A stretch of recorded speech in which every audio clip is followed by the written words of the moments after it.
3절 말씀까지입니다. 창세기 12장 1절부터 3절 말씀까지입니다.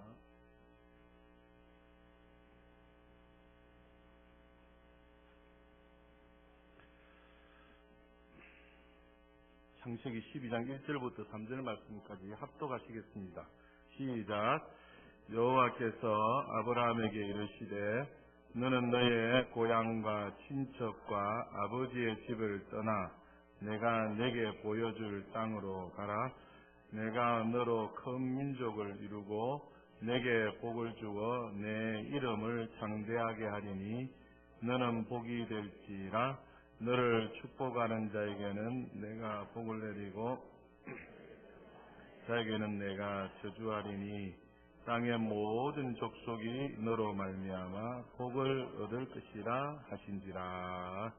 아멘.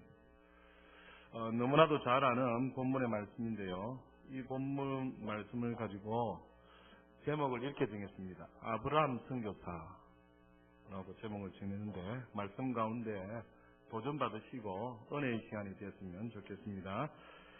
1절 보실까요? 1절에 보시면 여호와께서 아브라함에게 이르시되 너는 너의 고향과 친척과 아버지를 떠나 내가 내게 보여줄 땅으로 가라. 이렇게 말씀하십니다.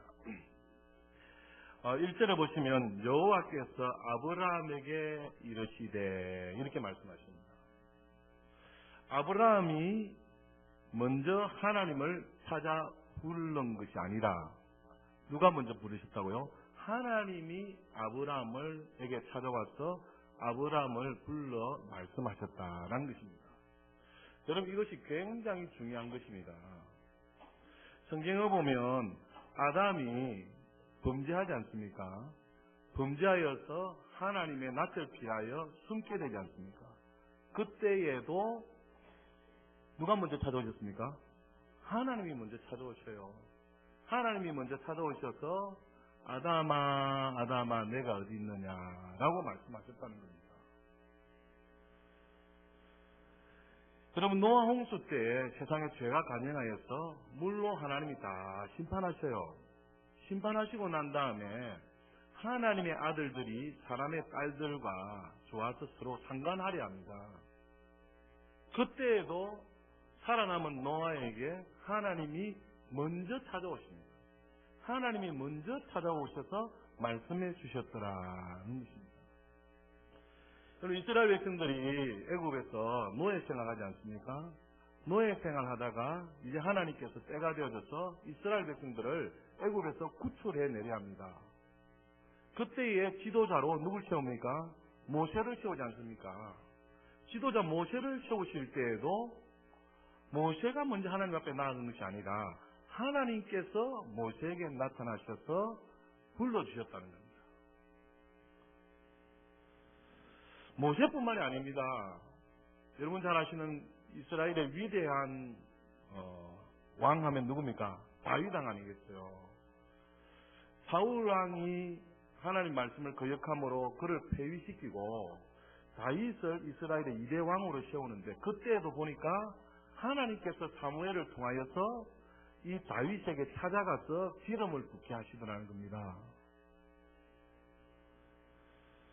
구약시대 모든 지도자들을 보니까 사람이 먼저 하나님 앞에 찾아간 것이 아니라 하나님께서 먼저 사람에게 찾아와 주셔서 말씀하셨다는 것이죠.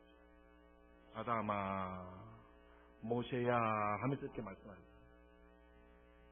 여러분 신약에 넘어오면 예수님께서 제자를 삼으셔요. 제자를 삼으실 때도 마찬가지셨습니다. 제자를 삼는데 이 제자들이 예수님께 나아간 것이 아니고 예수님께서 제자 될 만한 사람들을 두루 찾아다니면서 그 제자들을 불렀다는 것이죠. 구약을 보면 또 선지자들이 나옵니다. 선지자들이 하나님의 말씀을 전하는 자였잖아요. 그런데 선지자들에게도 심지어 하나님께서 그들에게 찾아가 주셔서 말씀을 주셨기로 그 말씀을 가지고 전했더라는 것이죠. 선지자가 무슨 능력이 있고 무슨 하나님으로부터 신비한 것을 자기가 깨달아서 이것이다라고 이야기한 것이 아니라 하나님께서 찾아가 주셔서 말씀을 주고 그 들은 말씀을 가지고 백성들에게 이렇게 전했다는 것이죠. 여러분, 이것이 굉장히 중요합니다. 우리 은혜의 시작이 어디냐? 돌이켜보면 하나님이 먼저 찾아온 것에서부터 있더라는 겁니다. 여러분, 이것을 보면 우리에게 적용해 봅시다. 우리도 마찬가지입니다. 우리가 세상 가운데 있을 때, 죄악 속에 빠져 있을 때에 우리가 하나님 앞에 나아간 것이 아니라 누구겠어요? 하나님께서 죄 많은 인생인 나에게 찾아오셨더라. 할렐루야. 그것이죠. 그것이 은혜인 겁니다. 그래서 요한복음 15장에 보면 너희가 나를 택한 것이 아니요 내가 너희를 택하였나니 이렇게 말씀하는 겁니다. 그래서 우리가 아직 죄인 되었을 때에 하나님께서 우리에게 찾아와 주셔서 너는 내 것이다 이렇게 말씀하시고 하나님의 자녀로 우리를 불러주셨다는 것이죠. 이것이 은혜인 줄 믿습니다. 죄 많은 나에게 하나님이 찾아와서 너는 내 것이다 하여서 불러주시니 얼마나 감사해요. 오늘 창세기 12장의 시작도 그렇습니다. 아브라함이 하나님을 찾아간 것이 아니라 하나님이 아브라함에게 찾아가십니다. 어디에 있을 때요? 본토 친척 아비 집에 있을 그때에 하나님이 아브라함에게 찾아갑니다. 그의 본토 친척 아비 집은 어디냐? 한번 찾아가 보겠습니다. 사도행전 7장을 찾아가 보십시오. 스데반이 설교하는 장면이 나오는데요. 사도행전 7장 2절을 한번 보십시오. 사도행전 7장 2절 스데반이 이르되 찾았습니까? 7장 2절에 스데반이 이르되 여러분 부형들이여 들으소서 우리 조상 아브라함이 하란에 있기 전 어디에 있을 때에 메소포타미아에 있을 때에 영광의 하나님이 그에게 보여 이르시되 네 고향과 친척을 떠나 내가 내게 보일 땅으로 가라 하셨다라고 말씀합니다. 지금 창세기 12장에 하나님께서 아브라함에게 나타나셨습니다. 그리고 말씀하셨다는 겁니다. 그런데 그때가 언제냐니까 아브라함이 메소포타미아 고향 친척이 있는 그곳에 있을 때에 하나님이 나타나셔서 말씀하셨다는 겁니다. 이는 본토 친척 아비 집을 떠나서 내가 내게 지시할 땅으로 가라 이렇게 말씀했다는 겁니다. 그러면 이 메소포타미아 본토 친척 아비 집이 무엇을 하였던 곳인가 한번 보실까요? 여호수아 24장 보시면 알 수 있습니다. 여호수아 24장 여호수아 24장 2절 보시면 잘 알 수 있습니다. 여호수아 24장 2절에 보시면 찾았습니까? 여호수아가 모든 백성에게 이르되 이스라엘의 하나님 여호와께서 이같이 말씀하시기를 옛적에 너희 조상들 곧 아브라함의 아버지 나홀의 아버지 데라가 그 다음에 읽읍시다. 시작. 강 저쪽에 거주하여 다른 신들을 섬겼으나 3절에 내가 너희의 조상 아브라함을 강 저쪽에서 뭐 했다고요? 이끌어내었다 이렇게 말하는 겁니다. 자, 다시 정리하여 말씀드립니다. 아브라함이 먼저 하나님을 찾아간 것이 아니라 하나님이 아브라함을 찾아가십니다. 근데 아브라함이 어디 있을 때에 메소포타미아 본토 친척 아비 집에 있을 그때에 찾아가서 말씀하셨다는 겁니다. 그때에 그 집안의 형편이 어땠느냐? 강 저쪽에서 하나님 말고 무슨 다른 신들을 섬기고 있었더라는 것입니다. 정리하여 말씀드립니다. 아브라함이 본토 친척 아비 집에 있을 그때에 하나님이 나타나셔서 말씀하십니다. 다른 말로 지금 그 집안은 온통 우상을 섬기는 집안이었습니다. 우상을 섬기는 그 집안에 그 아브라함에게 하나님이 나타나셔서 말씀하셨더라라는 사실입니다. 그 말씀이 무엇이냐? 이제 창세기 12장으로 다시 넘어가겠습니다.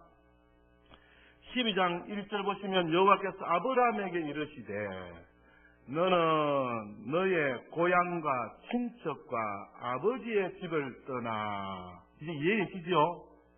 메소포타미아 우상을 섬기는 그 집을 떠나 내가 내게 보여줄 땅으로 가라. 이렇게 말씀했다는 겁니다. 자, 그러면 우리 성경을 전체를 다 아니까 본토 친척 아비 집은 메소포타미아였고요. 이제 하나님께서 부르셔서 이곳을 떠나서 어디로 가라고요? 내가 내게 지시할 땅. 그곳이 어디입니까?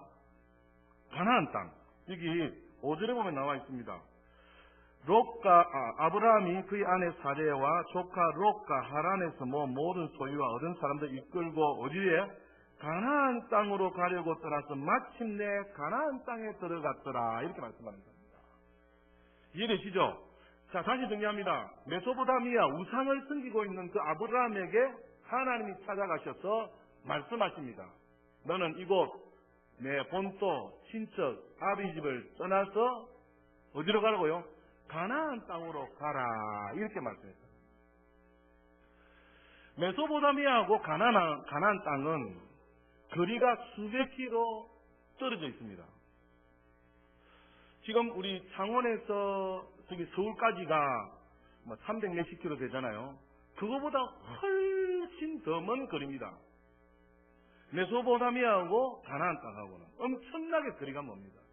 지금은 예를 들어서 교통편이 좋잖아요. 안전하잖아요. 예를 들어서 고속버스도 있고 승용차 다니는 고속도로도 있고 아니면 비행기를 타고라도 금방 갈 수 있다 이거죠. 그런데 메소포타미아하고 하나님께 지시할 그 땅은 엄청난 거리가 있는데 그래서 아마 한 달 넘게라도 가야 될 거리입니다. 안전장치가 없습니다. 가는 가운데에 무슨 일이 벌어질지도 모릅니다. 심지어 뭡니까? 죽을 수도 있다 없다요? 있습니다.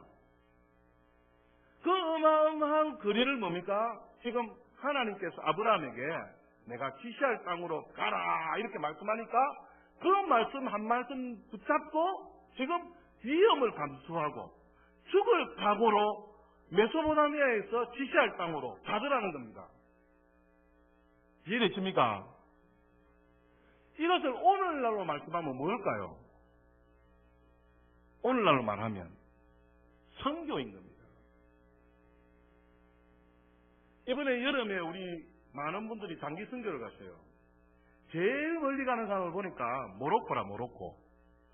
모로코는 서아프리카의 제일 끝입니다. 땅 끝입니다. 그게 김성령 청년이 갑니다. 그리고 우리 최지선 자매가 거기서 1년 동안 머물면서 복음 전할 겁니다. 땅 끝입니다. 땅 끝. 비행기 값만 해도 200만 원 정도 된답니다. 그 거리에 뭐하러 간다고요? 선교하러 갑니다. 지금 아브라함이 그 형실이다 이거죠. 메소포타미아에서 뭡니까? 하나님이 지시한 땅으로 그렇게 그 먼 거리를 뭡니까? 죽음을 각오하고 어려움을 감수하고 하나님이 말씀하셨기로 그 말씀 붙잡고 뭡니까? 가더라는 겁니다. 오늘날로 이야기하면 선교다 이것이죠. 선교다. 그래서 제가 아브라함 선교다 이렇게 한 겁니다. 아브라함이 지금 뭡니까? 메소포타미아의 우상을 섬기고 있는 그 집안에 하나님께서 나타나셔서 말씀을 준 겁니다. 이 아브라함아, 너는 이곳 본토 친척 아비 집을 떠나서 내가 내게 지시할 땅으로 가라. 이렇게 했다는 겁니다. 그러니까 이 아브라함은 그 말씀 한 말씀 갖고 그 먼 여정의 길을 갔더라는 거 아니겠어요? 귀하다 안 귀하다요? 대답하면 귀하다 안 귀하다요? 귀하죠, 귀하죠. 귀하죠. 성교가 무엇입니까? 물이 다르고 언어가 다르고 풍습이 다른 그곳에 오직 뭐 때문에? 복음 때문에 가는 겁니다. 복음 때문에. 지금 아브라함이 꼭 그 지경이라는 겁니다. 그 모습이라는 겁니다. 그래서 하나님께서 그 본토 친척 아비 집 우상을 섬기고 있는 그 집에 아브라함에게 나타나셔서 말씀합니다. 저기 내가 내게 보일 땅으로 가라. 이렇게 합니다. 그 다음 2절 보십시오. 그러면서 하나님께서 아브라함에게 복을 주셔요. 2절에 보면 내가 너로 어떤 민족이에?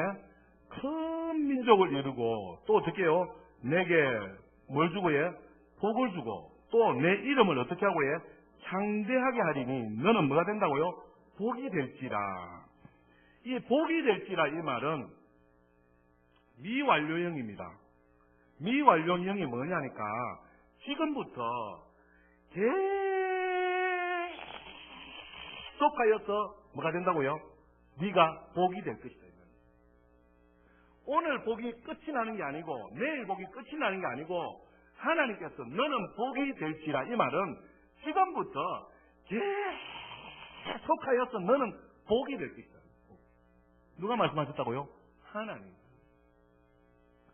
그리고 3절에 보니까 너를 축복하는 자에게는 내가 뭘 내리고 해? 복을 내리고 너를 저주하는 자에게는 내가 말이니 해? 저주하리니. 그 다음 무엇이 보여집니까? 뭐랍니까? 땅의 모든 족속이 너로 말미암아 복을 얻을 것이라 하신지라. 이렇게 말씀합니다. 지금 아브라함을 메소포타미아에서 불러서 그에게 뭡니까? 지시할 땅으로 가라. 네가 복이 될 것이다. 이렇게 말씀하시면서 너를 축복하는 자에게 내가 축복하고 너를 저주하는 자에게 저주하리니. 그 다음이 중요합니다. 뭐라고 해? 지금 메소포타미아 이스라엘뿐만 아니라 어디에? 땅의 모든 족속이 너를 통하여 뭘 받을 것이라고요? 복을 받을 것이다. 여러분 우리 복에 대해서 개념을 한번 생각해 보셔야 됩니다. 여러분 물질 많이 받는 것 그것도 복이지에. 그런데 이 복은 우리 생명이 닿으면 끝입니다. 명예 복입니다. 생명 닿으면 끝이에요. 권세 하나 주셨다 합시다. 권세도 우리 생명 닿으면 끝입니다. 다시 말씀드리면 이 세상의 복은 세상이 있는 한 유한하다 이것이죠. 그런데 여러분 가장 큰 복이 뭐겠습니까? 예수 믿어서 구원 얻어서 영생 얻는 것 아니겠어요? 아멘. 그것이 가장 큰 복이다 이 말이죠. 지금 하나님이 왜 아브라함을 불렀습니까? 우상을 섬기고 있는 그 집안에 아브라함을 불러서 내가 너를 본토 친척 아비 집을 떠나서 지시할 땅으로 가라. 그리고 하시는 말씀이 뭡니까? 땅의 모든 족속이 너를 통하여서 복을 받을 수 있어 말씀합니다. 땅의 모든 족속이 예수 믿어 구원 얻기를 원하신다는 겁니다. 누굴 통하였어요? 아브라함을 통하였어요. 그래서 아브라함이 지금 하나님께서 오늘날로 이야기하면 뭐로 불렀다고 해요? 뭐로 불렀다고요? 선교사로 불렀다는 겁니다. 할렐루야. 하나님께서 메소포타미아에 있는 아브라함을 선교사로 불러서 땅의 모든 족속에 복음을 전파하여서 예수 믿어 구원받게 하더라는 겁니다. 아멘. 여러분 오늘날 이것을 말씀합니다. 선교의 기원이 어디에 있습니까? 하나님께 있습니다. 선교의 주체가 하나님께 있다는 것입니다. 교회는 그 선교의 전초기지라는 겁니다. 우리 하나님은 뭐 하시는 하나님이라고요? 선교하시는 하나님이시다 이 말이에요. 우리 하나님은 축복의 하나님, 우리 하나님 언약의 하나님, 우리 하나님 또 뭐예요? 신실하신 하나님, 우리 하나님 사랑의 하나님, 자비의 하나님 다 맞아요. 그런데 덧붙여서 우리 하나님은 뭐 하나님 하나님이냐? 선교하시는 하나님. 영혼을 구원시키시는 그 열정이 있으시는 하나님이시다 이 말이에요. 아멘. 제가 통계를 보니까요, 지금 지구상의 인구가 얼마 정도 되는지 73억 정도 된답니다. 73억, 엄청 많지? 73억 정도 되는데, 미전도 종족이 무슨 말이냐니까, 자기들의 언어, 자기들의 풍습, 문화로 예수님을 전파하는 교회가 없는 것입니다. 우리 한국 같으면, 우리 한국말로 예수 믿으세요. 복음을 전하는 교회가 없는 것이다 이 말이죠. 그 종족이 얼마나 되냐니까 28억 된대요. 28억. 그리고 전도가 가능한 이 비그리스도인이 얼마가 되냐니까 22억 정도 된대요. 22억. 또 중요한 건 명목상 그리스도인. 이게 무슨 말입니까? 교회는 가고 예수님을 믿는 것 같은데 형식적으로 믿는 사람. 교회를 어떻게 해요? 왔다 갔다 하시고 종교생활 하듯 예수님을 인격적으로 못 만난 그런 그리스도인이 몇 명이야? 12억 정도 된답니다. 그러니까 지금 전도할 대상이 엄청 많다 이 말이죠. 그래서 통계에 한 명의 그리스도인이 몇 명을 전도하면은 전 세계가 복음화 될까라는 조사 연구를 했다는 겁니다.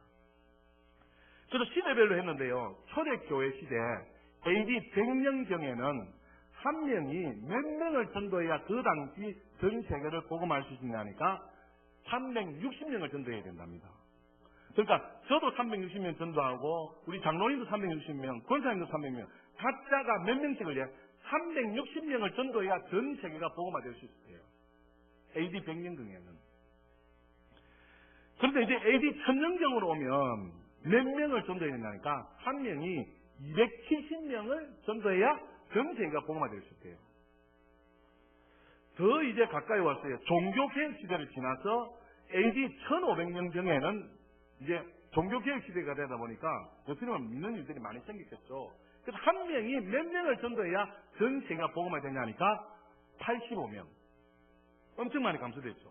그러니까 1500년경에는 85명, 제가 85명 전도하고 옆에 계시면 85명, 그래서 85명 전도하면 전 세계가 다 복음화 된다는 겁니다. 1950년경에는 여러분 몇 명일 것 같아요? 85명보다는 작겠지. 31명을 전도하면 된대요. 31명만 전도하면 한 사람이 31명씩만 전도하면 전 세계가 복음화 된대요. 그럼 좀 더 가까이 봅시다. 1980년대는 몇 명일까요? 31명보다는 작겠지. 1980년도는 여러분 추적 몇 명 정도? 네, 16명을 전도하면 된대요. 한 명이 16명씩만 전도하면 전 세계가 복음화 된다는 겁니다. 그러면 2000년도는 몇 명인지 아십니까? 몇 명이에요? 한 명이 2000년도에는 한 명당 몇 명이에요? 9명만 전도하면 전 세계가 복음화 됩니다. 전 세계가 복음화 됩니다. 제가 9명 전도하고 우리 각자가 9명씩만 전도하면 전 세계가 복음화 됩니다. 전 세계가. 지금 성경을 번역하는 연구원이 있습니다. 위클리프라고. 그 성경 번역 연구원에서 모든 종족의 언어에 각 나라 종족의 언어로 성경을 번역하고 있는데요. 그 성경 번역이 언제쯤 완성되냐니까 2020년 아니면 2025년경 되면 성경 번역이 다 끝난대요. 모든 나라, 족속, 방언, 각 종족의 언어들로 다 끝난답니다. 지금 2000몇 년입니까? 16년. 이제 4년 뒤, 길게는 10년 뒤 보면 모든 종족의 언어들로 성경이 다 번역되어 나온다는 겁니다. 이게 무슨 말입니까? 세상에 뭐가 왔다고요? 끝에 아닌 끝이 다 왔다 이겁니다. 모든 족속에게 성경에 들어가도록 이제 번역이 어떻게 해요? 다 되었다 이거죠. 세상의 끝에 다 왔다 이거죠. 그러면 여러분 어떻게 해야 되겠어요 우리가? 선교사가 되어야 될 줄 믿습니다. 깨어 있어야 될 줄 믿습니다. 주님 앞에 섰을 때 지금 우리가 뭐라고 주님 앞에 서겠나 이거? 하나님께서 지금 메소포타미아에 있는 아브라함을 불러서 선교사로 사용하고 있습니다. 창세기 12장에. 오늘날에도 마찬가지입니다. 하나님께서는 영혼에 관심이 있는 겁니다. 모든 영혼이 뭐 받기에? 구원받기를 원하시고 있다는 겁니다. 그래서 우리 모두가 뭐가 되기를 원하신다? 선교사가 되기를 원하신다. 1 그래서 오늘날 선교사의 개념은 이제 좀 저는 공부를 하면서 좀 바뀌어져야 된다 생각해요. 그것이 무엇인가 하니까 열방에 나가 열방에만 가야 선교사냐 이거지. 열방에 가는 선교사도 있어야 됩니다. 아멘. 그래서 여러분들 열방에 다 가보셔야 돼요. 열방에 가는 선교사도 있어야 될 줄 믿습니다. 아멘 하이소. 열방에 가는 선교사도 있어야 되고 또 열방에 못 가면 기도로 물질로 후원하는 선교사도 있어야 된다는 거지. 아멘. 대답이 영 작네. 근데 더 중요한 건요. 내가 지금 서 있는 곳이 뭐가 되어야 된다고요? 선교지라 생각해야 돼요. 내가 지금 서 있는 그곳이 선교지가 되고 나는 뭐가 되었어요? 선교사가 되어서 죽어가는 영혼을 뭐 한다고요? 구원시켜야 된다. 그래서 사랑하는 여러분, 가정이 뭐가 된다고요? 선교지가 되어야 돼요. 직장이 뭐가 된다고요? 선교지가 되어야 돼요. 사업장이 뭐가 된다고요? 선교지가 되어야 돼요. 학교가 뭐가 된다고요? 선교지가 되어야 돼요.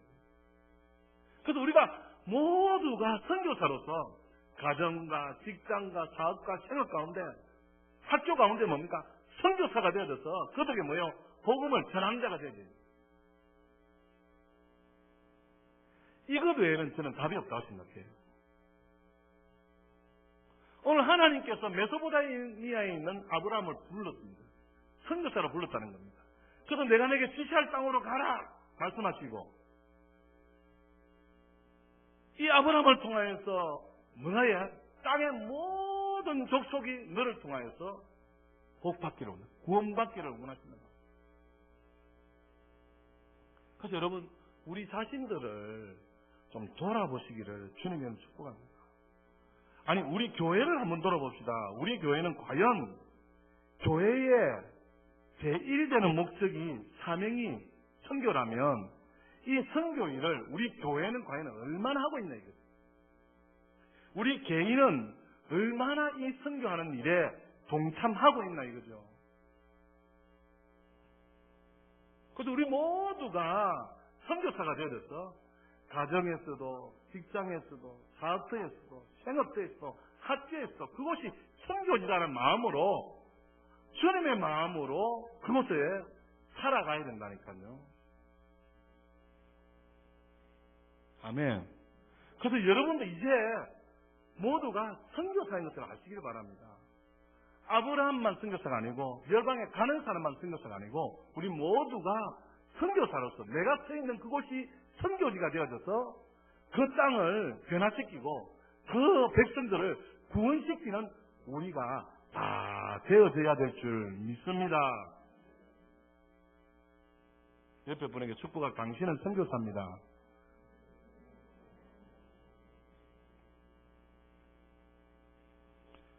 하나님이 아브라함을 불러주신 것이 뭡니까? 지금 선교사로 불렀다는 겁니다. 우리를 하나님이 불러주셨잖아요. 우리를 왜 불러주셨다고요? 선교사로 불러주셨다는 겁니다. 가정에서, 직장에서, 사업에서, 생업계에서, 학원에서, 열방으로 뭡니까? 선교하는 선교사로 불러줬어요. 영혼 구원시키는 선교사로 불러줬어요. 그래서 여러분 하나님에 대해서 우리는 하나님은 축복의 하나님, 하나님은 신실하신 하나님, 언약의 하나님, 사랑의 하나님, 자비의 하나님. 하나 더예 어떤 하나님이에요? 선교의 하나님. 하나님의 관심은 영혼에 있다는 거예요. 그래서 우리가 선교 열정들이 있어서 이렇게 선교하는 우리 모두가 다 되어져야 될 줄 믿습니다. 그래서 하나님이 원하면은 내가 어디든 가리라, 내가 기꺼이 가리라. 그분들이 다 열방으로 나가는 선교사의 마음입니다. 지금 위구르에 나가 있는 손지선 청년도, 브라이트에 있는 정희선 청년도 뭡니까? 거기 있으면서 한 곳에 있지 않습니다. 그것도 하나님 말씀하시는 곳을 다 쓰니까 복음 전하고 다시 돌아오고, 복음 전하고 다시 돌아오고, 주님이 어디를 가라는지 갑니다. 주님 말씀하는 곳에 가서 기꺼이 가서 뭡니까? 저를 위해서 희생하고 돌아온다 이거죠. 그 선교사 아니냐 이 말이죠. 그래서 우리도 이곳에서 내가 서 있는 곳에서 주님이 원하신다면 기꺼이 우리 마음을 드려야 돼요. 주님이 원하신다면 주님을 따라가야 된다는 겁니다. 그곳에서 뭐 해준다고요? 선교회를 감당해야 됩니다. 그래서 저 열방으로 가는 것도 선교지만 내가 서 있는 곳이 선교지다. 이 사명감으로 선교하시기를 주님의 이름으로 축복합니다. 그래서 교회 존립의 목적이 뭐냐니까 선교입니다. 선교. 영혼 구원에 있다는 겁니다. 교회가 존재하는 이유가 뭐냐? 복 받는 게 아닙니다. 내가 잘 먹고 잘 사는 거 아닙니다. 교회는 영혼에 있는 겁니다. 영혼을 살리고 영혼을 구원하는 데 있다는 겁니다. 우리 교회의 존재 자체는 뭐에 있다고요? 선교에 있다. 선교.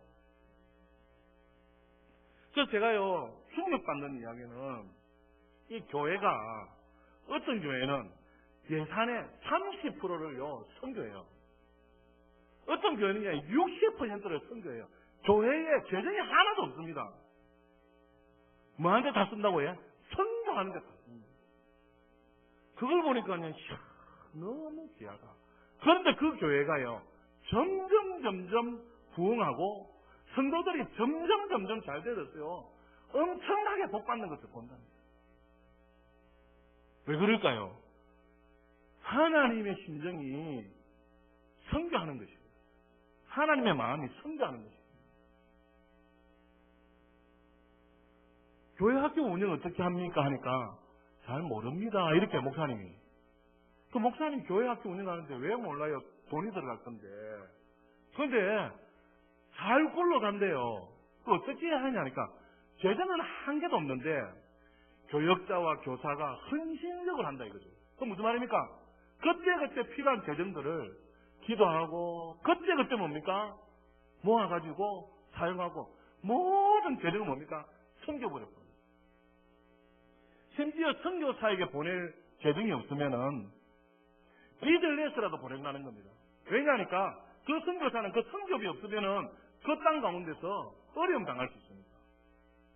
그래서 교회의 존재 자체를 선교로 보고 그렇게 선교하는 교회가 있더라고요. 우리 교회는 어때요? 저와 여러분 개인은 어때요? 제가 신문에 보니까요 연봉이 25,000달러 25,000달러면 얼마입니까? 연봉이 2,500만 원 2,500만 원이면 연봉 한번 손 들어봅시다.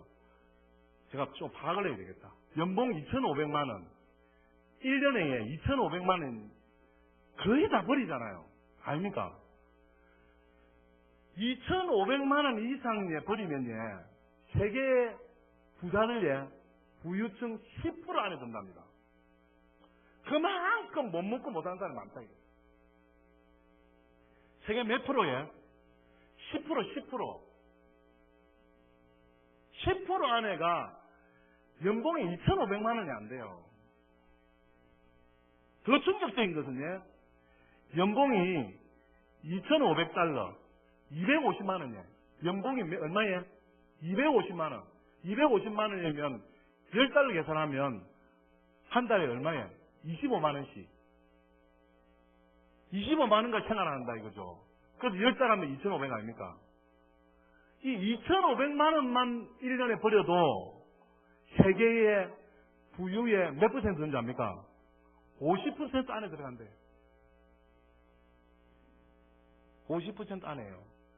그만큼 못 먹고 못 살고 힘들어하는 사람들이 엄청나게 많다. 이게. 우리는 부자지에 부자다 이거죠. 세계 선교하는 일에 하나님이 그것을 보는 겁니다. 여러분 하나님의 말씀으로 받으십시오. 우리가 선교해야 돼요. 영혼 구원에 열정을 내야 돼요. 내가 가야 되고 가지 못한다면 기도라도 무지라도 보내야 되고요. 내가 서 있는 그곳이 선교지라 생각해서 그렇게 뭡니까? 선교사 일을 감당해야 된다는 거 아니겠어요? 그래서 여러분 소득의 11조도 드려야 되겠지만 세계 선교하는데 여러분 세계 50등 안에 50% 안에 드는 부자다 이 말이죠. 선교도 좀 하시기를 주님의 축복합니다. 지금 못 먹고 못 사는 사람이 얼마나 많냐 이거죠. 우리 주위에도 매달 몇만 원씩이라도 좀 선교하시고요. 다른 못 먹고 못 사는 사람들 좀 돌아보시고 이게 나누어져야 뭡니까? 복이 된다니까요. 그런데 영혼 구원하는데 나눠주면 얼마나 복이겠나 이거죠. 여러분 모두가 선교사인 것을 아셔서 하나님 앞에 삶도 드리시고 시간도 드리시고 에너지도 드리시고 물질도 드리시고 여러분 가족도 우리 생애 전체도 주님 앞에 선교사로 드릴 수 있는 귀한 결단의 시간이 되시기를 주님의 이름으로 축복합니다.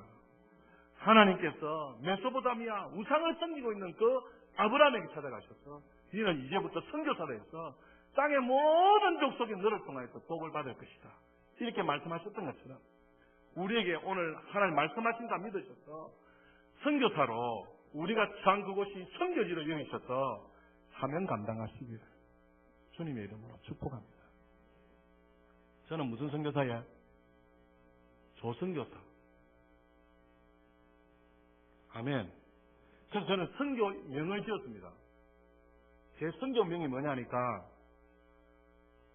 각 나라와 족속과 방언 백성에게 하나님의 나라가 전파되기를 원하신다는 의미에서 제가 어느 날 갑자기 말씀을 보면서 선교명을 지어야 되겠다 해서 제 선교명을 지었는데 나라. 제 선교명이 조나라. 우리 아들이 이번에 크루드로 갑니다. 크루드로 가는데 선교명을 제가 지어줬습니다. 뭐라고 해? 친구. 크루드에는 친구가 없어요. 터키 아래에 있는 조그마한 소수민족인데 그 소수민족에 친구가 없다는 겁니다. 그래서 친구 없는 나라의 친구가 되라고 제가 조친구 이렇게 선교합니다. 우리 집사람의 이름을 지었습니다. 성이 이가잖아요. 선교명을 뭐라 지었냐니까 이루리. 하나님의 새 일을 우리 집사람한테 이루라고 선교명을 지었습니다. 최지선 자매가 저기 모로코에 1년 동안 선교를 갑니다. 목사님 선교명을 어떻게 하면 좋을까요? 제가요 감동을 받은 것이 지금에서 말씀드리지만 이제 가게 결정이 났습니다. 지난번에 어디 갔습니까? 지선이가 모로코 갔습니까? 모로코 다녀오고 난 다음에 목사님이 막 찾아온 거예요. 그거 왜 이러니까 제가 모로코에 헌신해 이랬다는 거예요. 안 된다. 네가 지금 여성의 몸으로 그 모로코 땅에 어떻게 산단 말이고 안 된다. 기도해라 이렇게 했습니다. 근데 하는 말이 목사님 제가 29살인데요. 20대의 마지막을 하나님 앞에 드리고 싶습니다. 이렇게 한 거예요. 제가 그 말에 그냥 무너졌어요. 20대의 마지막 1년을 어떻게 하겠다고요? 하나님께 드리겠다는 겁니다. 그래서 너무 귀한데 저기 가서 어렵는데 안 갔으면 좋겠는데 최근까지 가지 마라 이랬는데 도저히 안 돼요. 그래서 가기로 결정을 했습니다. 아예. 그래서 선교명을 뭐라 지어준다 아십니까? 땅끝 선교사로 지어줬어요. 그러니까 땅끝에 가서 뭐라고요? 복음 전해라. 그래서 여러분 우리 모두는 뭐다 선교사입니다. 각 지역에 자기가 처한 곳이 다 선교지로 여기 있어서 선교사의 사명을 감당하시는 우리 모두가 다 되시기를 주님의 이름으로 축복합니다. 할렐루야. 옆에 분에게 당신은 선교사인데 성을 부르시죠. 조선교사님, 강선교사님. 그래서 선교명을 한번 지어줬어요. 우리의 마음들을 주님 앞에 드리고요. 기꺼이 주님이 가라시면 직장에 가서 학교에 가서, 사업터에 가서요, 또 열방에 가서 복음 전하시는 우리 모두가 다 되시기를 주님의 이름으로 축복합니다. 기도하겠습니다. 하나님 우리 아버지, 아버지의 마음으로